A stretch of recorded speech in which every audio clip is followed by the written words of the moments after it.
Made it up quite a bit earlier this morning than yesterday's restful sleep in. Keep things nice and toasty. Everything in the shade outside the boxes and stuff are covered in frost.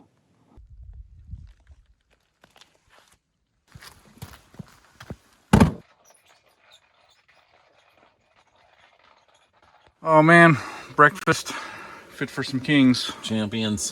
One last meal on the titanium stove. Boom. Boom shakalaka. All right, friends. Camp broke down here in record time, but that wasn't before a battery issues. Anyways, and we're just about to hit the trail. I figure we got about 3 hours plus of trail riding to get out of here. Pretty sweet. I've been using the InReach Mini, and I just wanted to highlight that real quick. I haven't really ever talked about it on this channel. I'm gonna post a link. Check out my thoughts on this system on my other channel. Anyway, Garmin InReach Mini, GPS communication device, 160 characters. You can send it to anybody, any sort of text message you want. And you can message through the device itself, but it's real difficult. But if you just slave it to your phone, it's freaking gold. Anyway, let's hit the road. We're getting out of here.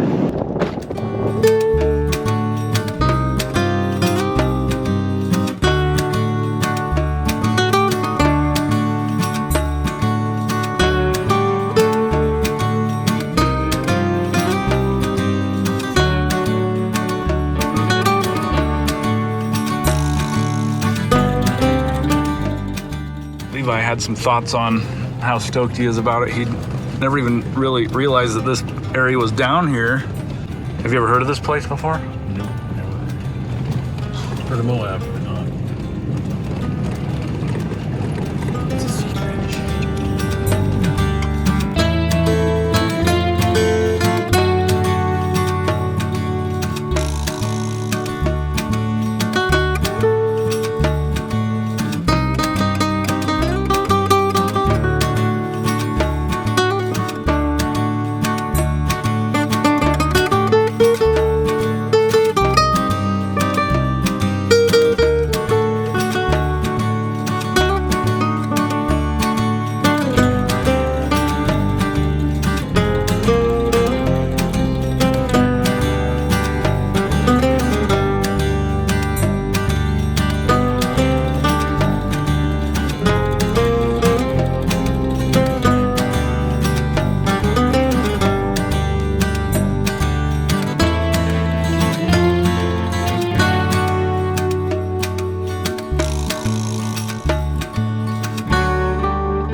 Not deep at all.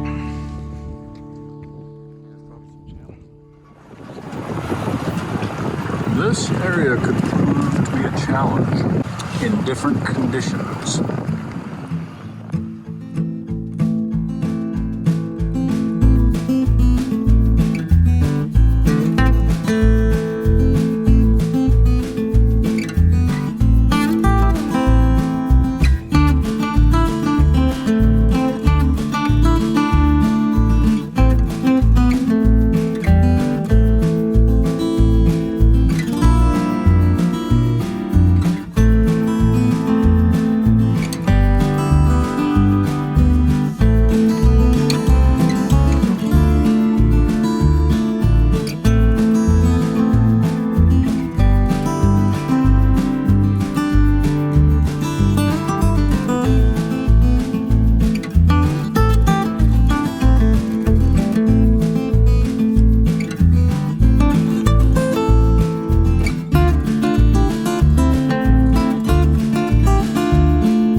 Is that off a Hummer? It's off somebody's Toyota.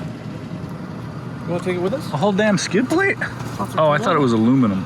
Toyota. It's probably off like a 4Runner. Probably off a 4Runner. Can't take those guys anywhere.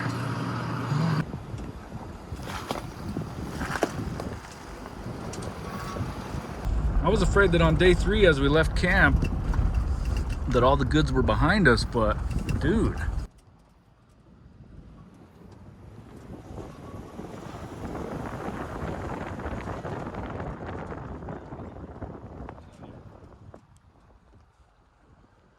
Protected area.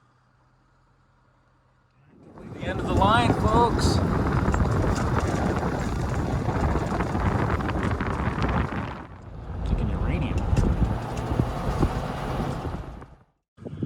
That is it, my friends. One epic trip in and out. A little bit of daylight left. Try to haul ass and get all the way back home. So glad we came. So glad I got to share this experience with my homeboy over here, my main man. Bye. Unreal, huh? I can take a photo. Don't come here. Get a video.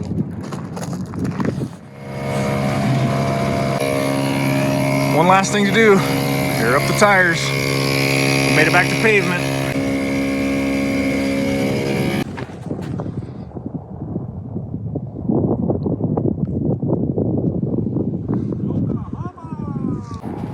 $100 thereabouts off-road. Took 3 days to do it.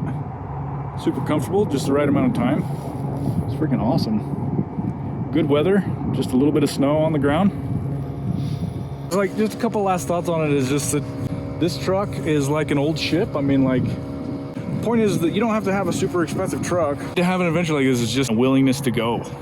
A couple things before we hit the road and turn into darkness here that I want to wrap up this video on. Things that I kind of learned.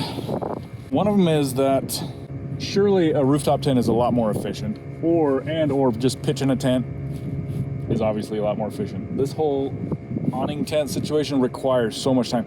So if you just don't have a lot of time to work with, it's maybe not the best solution, but if you got time on your hands, it really makes for an enjoyable experience in the camp. And man, running that stove is like, it's just like having a sauna. The whole time you're cooking dinner, the whole time you're getting ready for bed. And so long as you got a nice sleeping bag, keep you warm through the night, then the stove can burn out. Another thing, so the point being on that is just if you want to come for a trail ride with me and I'm gonna bring the awning room, well, if you're in a big f***ing hurry to get out of town every single day, then I'll see you at the next camp, I guess, because it takes a while. Anyway, another thing is I learned that we brought way too much food. We brought enough food for a week, maybe? I mean, if we really needed to nibble on stuff, that would have lasted us damn near a week. So we ate really well. Well supplied with food. Well, surplus. So yeah, the whole cooking arrangement is it's like setting up a freaking homestead on the front range every night. But that's a good way to do it, you know, it's enjoyable. Levi, one question for you. Why do you love Toyota Land Cruisers? Or what made you become a Land Cruiser guy? I think it has to do with the Japanese engineers and the Toyota family have taken a product and made it for everybody to enjoy. So a wealthy person spends a lot of money on this machine, they buy it, they enjoy it, and then eventually they sell it. And then a guy like myself, where I don't have a lot of money, but I can afford it years later, and then they built it to last.